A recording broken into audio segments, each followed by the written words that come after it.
Hello, First Parish Sudbury Religious Exploration. It's me, Mr. Robert, and today I have a friend. And what is your name, sir? My name is Gio. Nice to meet you already. And as you just been told, this is Gio. So before we start our lesson today, we will first start lighting our chalice. So let's see. There you go. And as we light our chalice, Gio, and everyone else, I want you to repeat after me. Well, now we already lit it, but you know me. You're going to say, I have eyes to see. I have eyes to see. I have ears to listen. I have ears to listen. I have my mouth to speak truth. I have my mouth to speak truth. And I have a hand to help. And I have a hand to help. Thank you. Do you understand what all those things are telling you? Yes. Today's lesson is going to be about reverence. Do any of you, know what reverence is? No, I haven't heard that word. You haven't heard that word before. All right. Reverence is a deep respect or adoration for something or someone, right? You can say revere. You can revere someone, or you can have reverence for someone. So we're speaking of reverence. And so I'm going to read just a few words for you to think about, okay? As we think about reverence. We must learn to acknowledge that the creation is full of mystery. We must abandon arrogance and stand in awe.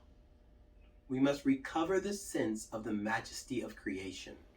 For I do not doubt that it is only on the condition of humility and reverence before the world that our species will be able to remain in it. And that was by Wendell Berry. Did you hear those words? Not really. I heard some. You heard some. I'm going to read it again. I want you to just tell me what you think about when you were hearing it, okay? Okay. Some of you can do this too. We must learn to acknowledge that the creation is full of mystery. We must abandon arrogance and stand in awe. We must recover the sense of the majesty of creation. For I do not doubt that it is only on the condition of humility and reverence before the world that our species will be able to remain in it. Any of those words jump out to anyone? You got it? You? Well, I heard reverence. You did hear reverence. I heard acknowledge. Uh-huh. I heard humility.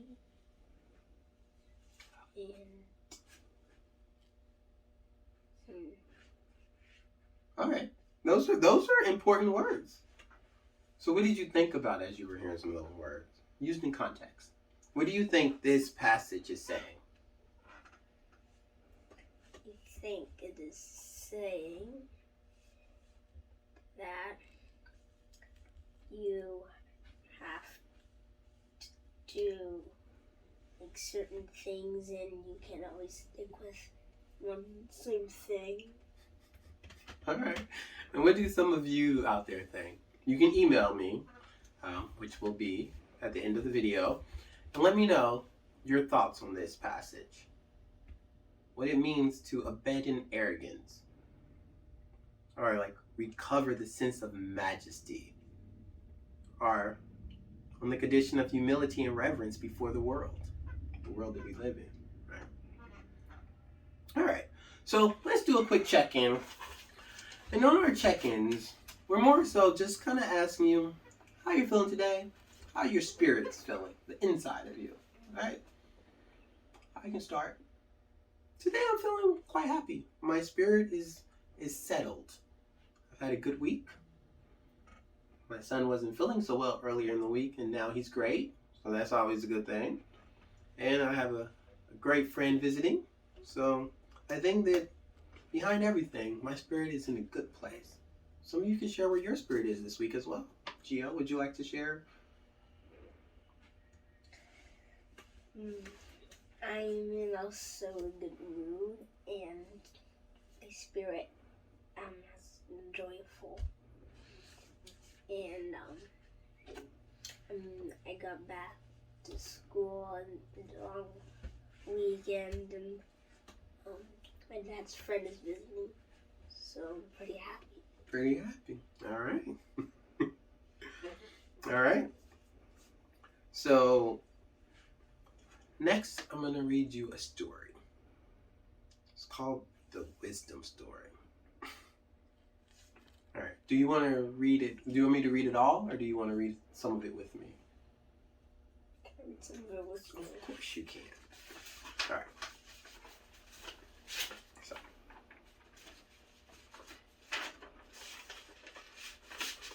I'm going to get it all ready for you. It's right here. All right.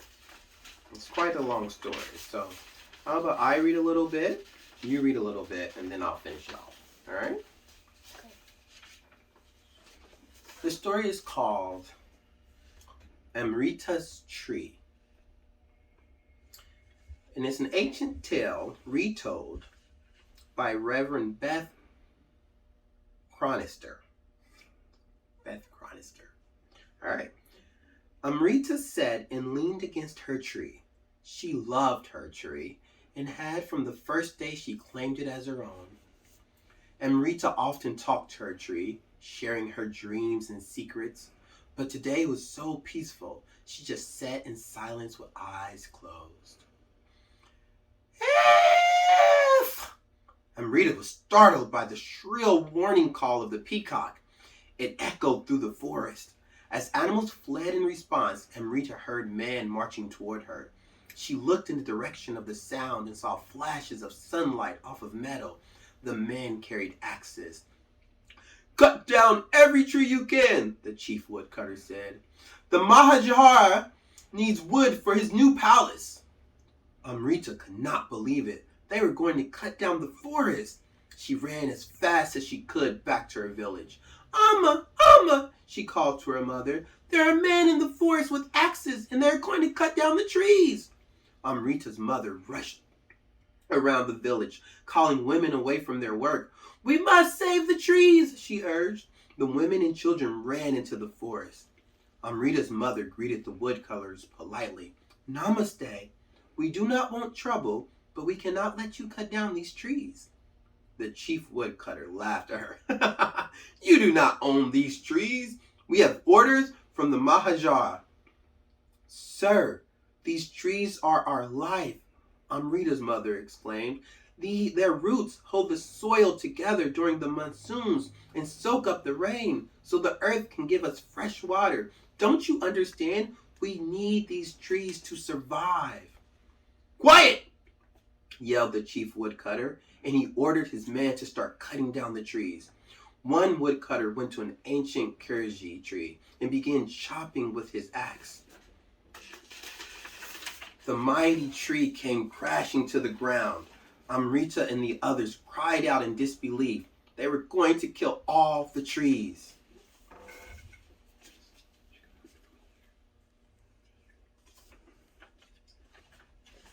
The woodcutters spread out and began cutting down other trees.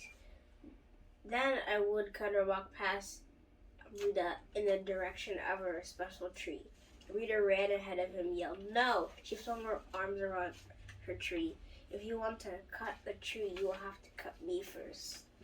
"Swing your axe," commanded the chief woodcutter. The woodcutter faltered. He looked down at the girl. This sapling of a girl, her eyes squeezed shut and her thin arms hugging so tight, her tear-stained cheeks pale with fright. I cannot." Amrita opened one eye, then another. All around her, women and children began hugging trees. Pause it, and we can go back.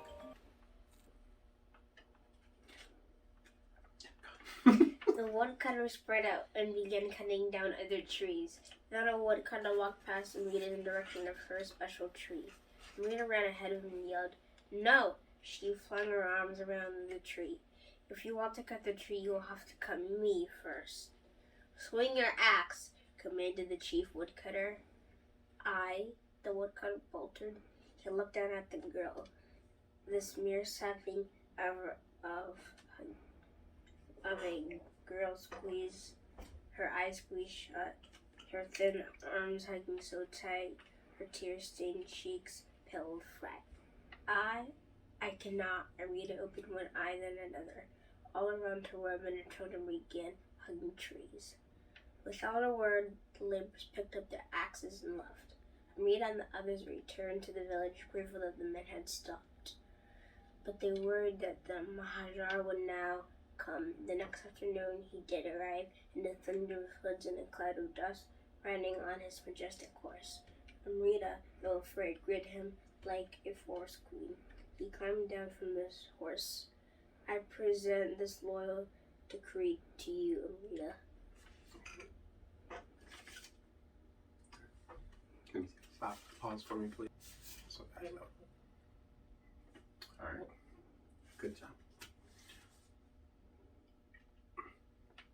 Amrita, though afraid, greeted him like a forest queen. He climbed down from his horse. I present this royal decree to you, Amrita, said the Maharaja, and to the women and children of your village. In honor of your courage and your wisdom, I promise that from this day forward, no tree in this forest will be cut down. This is the power and blessing of reverence for life. Amrita's tree still stands in that forest. What do you think about that story? It was very nice. It gave a lot of details. They don't talk about being persistent. Persistent. And did you get a sense of reverence from that story? A little bit. Where at?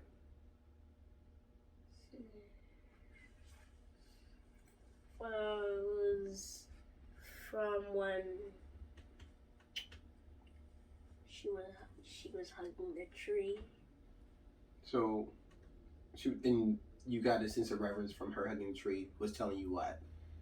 What did it tell you? What did it tell any of you?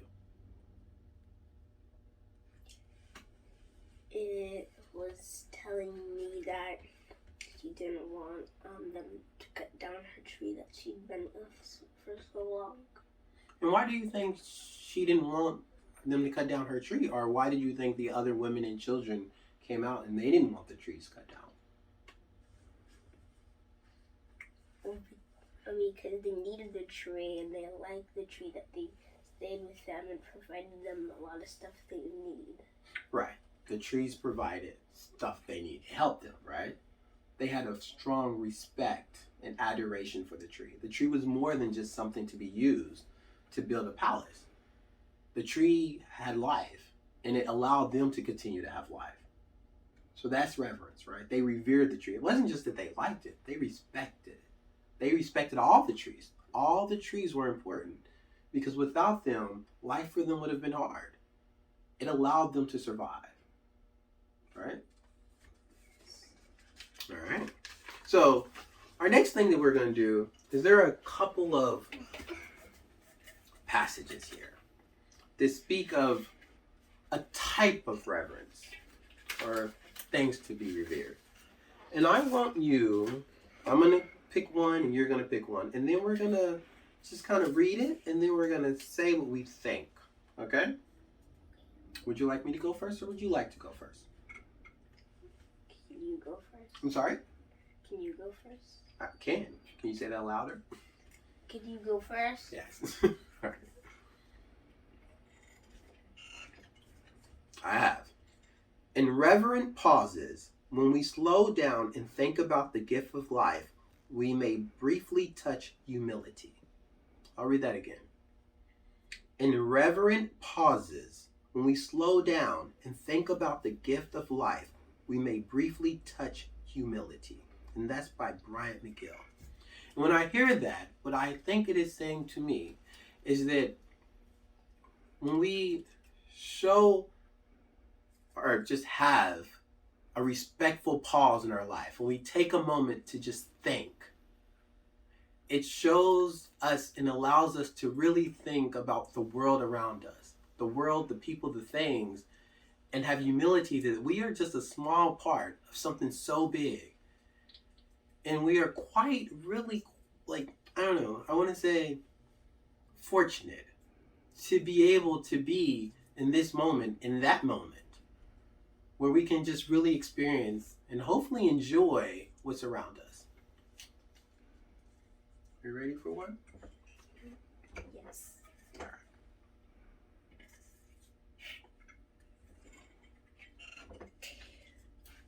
Bring nothing but silence. Show nothing but grace. Seek nothing but shelter from the great human race. Take nothing but pictures. Kill nothing but time. Leave nothing but footprints to show you came by. Did something come to you as you were reading that? Any of that stand out to you? It was saying,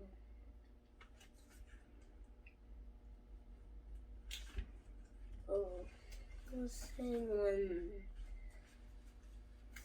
you should be peaceful and you be wanting, like, grateful for the stuff you have, and it was. Pick one line from there, just one. It could be anyone, just read it. You don't have to, just read a line.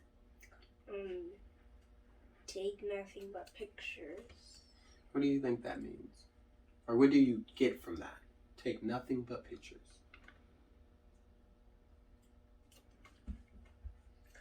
Get is that so you don't have to get, like, go whole thing, because pictures would be easier instead of getting, like, a video or something. Okay. That's longer. It's longer, okay. What do you think it means? It was one that stood out to me. Leave nothing but footprints to show you came by. What do you think that means? Or what can you take from that? I mean, to let you know, let people know that you came and you actually did something. But why only footprints?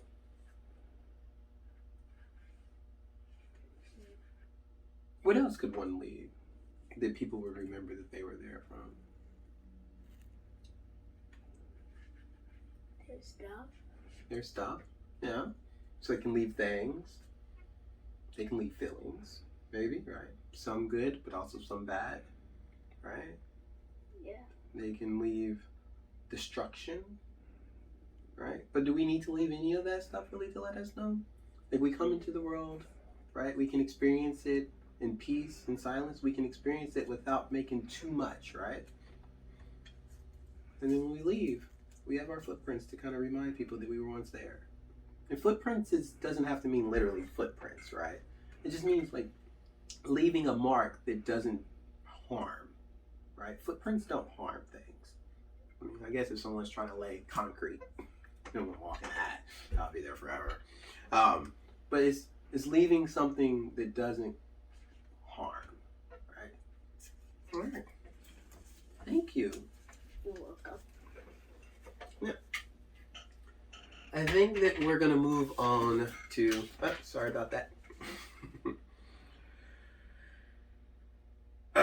We're going to move on to our milestones. You know what milestones are? Do any of you know what milestones are? You've seen milestones before, right? Stone. It is a stone. So a milestone is, you take something, you think about, sometimes there's a question. Like last year, I would ask a question at the end of each video to kind of give people something to think about. And that could be a milestone. Or it could be just saying something that you're happy about or something that you're sad about. So some people might call them joys and sorrows. Just, thoughts in your mind. So you take one and you say, you can put a joy or a sorrow or one of each. That's it. So you go first. Okay. My joy is that I got to get in school again because I was sick for a few days. All right. So you're back in school. You put it just right back in there. There you go. And I'm gonna say my joy is a little bit broader. It's actually that it's October. I guess it's the beginning of the fall season, and it makes me really happy. And also, I get to plan a birthday. You are turning 9 soon. Mm-hmm. Halloween, scary things, birthday parties. That's what's going through my mind right now. So I'm gonna put my milestone in there. All right. And now we are gonna end this by extinguishing the chalice. If you can blow it out for me, I will read some words as you blow it out. All right. Here. We extinguish this flame, but not the light of truth. The warmth of community or the fire of commitment. These we carry in our hearts until we are together again. I ask you that if you have a milestone to share, to please feel free to make a video and email it, or you can also just write something out and email it to me, and I would love to hear from you, as well as any thoughts on this particular Reverence lesson or video. And well, I look forward to seeing you all soon. So take care. Bye. Bye.